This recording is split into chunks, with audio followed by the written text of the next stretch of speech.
Halo sahabat imajinasi bonsai, kembali lagi bersama saya Fredian. Ya sahabat, hari ini saya akan bahas sancang lagi ya. Nah, ini saya sekarang lagi di kebun pertanian saya, pertanian bahan bonsai. Nah, di sini ada beberapa pohon sancang.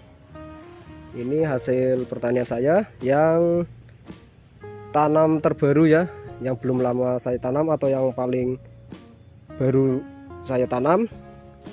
Nah, ini sekitar usia sudah hampir setengah tahunan. Nah, di sini ada beberapa pohon sancang, namun yang akan saya bahas bukan sancang-sancang yang ini. Nanti sahabat bisa lihat sancang yang mana yang akan kita bahas. Nah, ada yang bilang sancang itu tanaman sejuta umat. Ya memang betul, karena sancang menurut saya juga karakternya paling unik dan istimewa ya sahabat, paling unik. Nah, ini di sebelah juga ada tanaman saya. Ini tanaman tausi, jenis tanaman tausi atau Frakinus. Ini yang saya tanam dari bibit kecil-kecil. Kondisi sudah lumayan subur.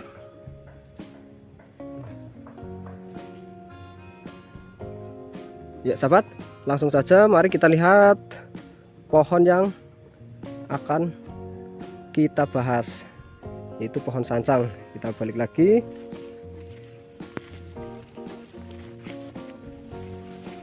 Iya sahabat, nah ini yang akan kita bahas. Oke sahabat, ikuti terus videonya bagaimana nanti saya membahas tentang pohon ini ya. Semoga sahabat juga dapat memetik manfaat nanti dari penjelasan atau sharing saya, karena saya di sini sifatnya yaitu sharing ya sahabat, bukan menggurui.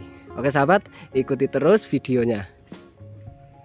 Iya sahabat, sebelum kita membahas pohon ini, ada pesan juga buat sahabat semua ya, yang khususnya masih pemula dan ingin berbudidaya bonsai ya.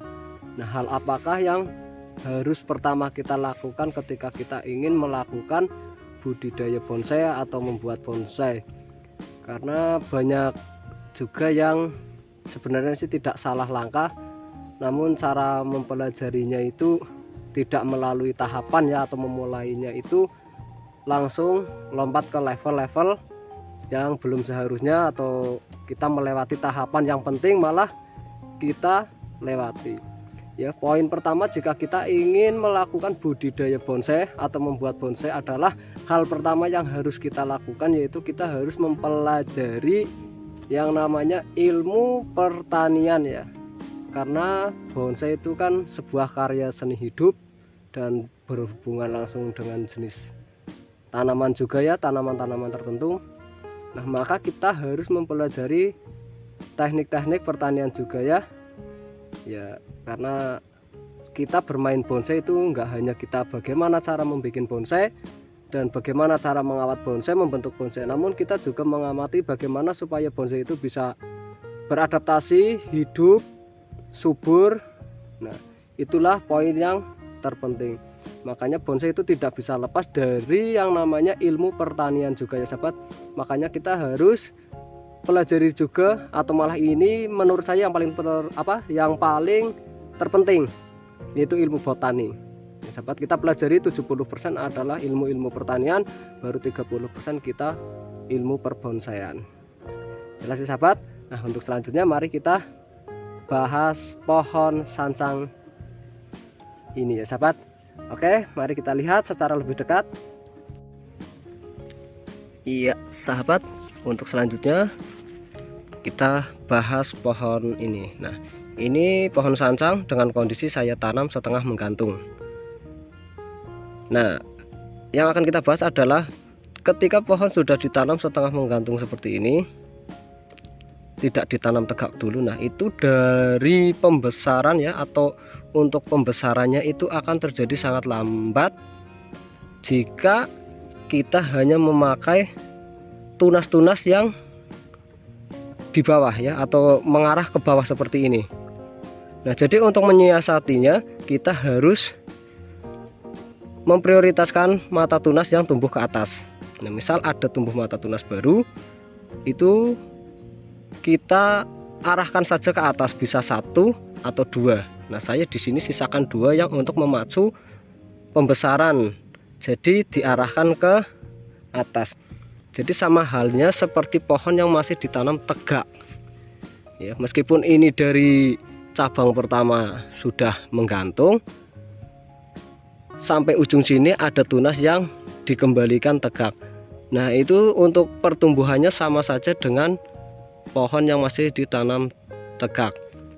Namun kalau kita tidak ada yang diprioritaskan untuk tegak ke atas, maka di sini pembesaran juga akan sangat lambat. Jelas sahabat, karena sudah menggantung. Nah, kalau kita sisakan 2 atau 3 bisa, nah itu juga akan sangat cepat. Untuk yang tunas yang disisakan juga jangan asal pada titik-titik yang asal, namun kita juga amati pada titik-titik tertentu, karena juga fungsinya untuk mendapatkan karakter yang kita inginkan juga. Nah, ini saya membuat atau yang saya prioritaskan di titik sini. Di sini ada yang menyamping, di sini membesar. Yaitu fungsinya untuk mendapatkan karakter yang ngepen. Jadi dari bawah besar ke atas makin kecil dan makin kecil. Jelas sahabat, pasti sahabat sudah tahu lah tentang yang seperti itu. Jadi sangat mudah juga ya. Dan tentunya juga sangat simpel, namun dengan catatan kondisi pohon harus di ground ya. Kita harus dengan media yang bebas atau luas kalau kita masih menginginkan ukuran yang besar. Nah, ini kondisi yang masih saya los ke atas. Jelas ya sahabat, cuma seperti itu, tidak ribet juga ya, simpel. Semoga bisa dipahami juga sama sahabat-sahabat. Nah, di sini saya sifatnya sharing, tidak menggurui. Nah, ini saya berdasarkan apa yang sudah saya ketahui saja. Kalau yang belum saya ketahui, tidak akan saya sharingkan ke sahabat-sahabat semua. Jadi saya sharing itu enggak asal saya dapat info-info saja, namun saya sharing karena saya sudah mencobanya langsung. Jelas sahabat, semoga sahabat dapat memetik manfaatnya, atau bisa yang belum memahami atau belum tahu ya bisa ambil manfaat lah dari sharing saya ini ya sahabat. Iya sahabat, itulah tadi sedikit sharing dari saya ya. Semoga dapat bermanfaat buat sahabat-sahabat semua, khususnya yang memang belum tahu ke bagian-bagian yang tadi saya jelaskan ya sahabat. Semoga sahabat dapat memetik manfaat dari video ini. Nah, sebenarnya video atau pohon cascade itu saya juga pernah membahas di video sebelumnya. Bagi sahabat yang belum melihatnya, bisa cek aja yang ini ya sahabat, silahkan sahabat cek aja. Saya juga sempat membahasnya ya. Nah, nanti bisa dipahami juga dan bisa disatukan dengan pembahasan yang kali ini saya sharingkan ya sahabat. Nanti sahabat bisa lihat. Nah, itu yang belum melihat video sebelumnya silahkan lihat saja. Nah, sebenarnya itu sangat mudah ya kita membuat bonsai atau berbudidaya bonsai, yaitu kita yang penting pahamilah teknik-tekniknya dan juga tahapan-tahapannya. Nah, tadi juga saya sudah menyampaikan tentang ilmu-ilmu botani ya, karena itulah yang paling penting menurut saya. Karena di situ yang kita pelajari juga banyak tentang pertanian, ada cara pemupukan, cara penanaman, ya cara tanaman ini dengan media apa dan lain sebagainya dan seterusnya sahabat. Itulah terpentingnya. Nah, mungkin videonya sampai di sini dulu ya sahabat. Semoga bisa bermanfaat buat sahabat-sahabat semua dan sahabat coba di rumah. Oke, videonya sampai di sini dulu dan sampai jumpa lagi di next video.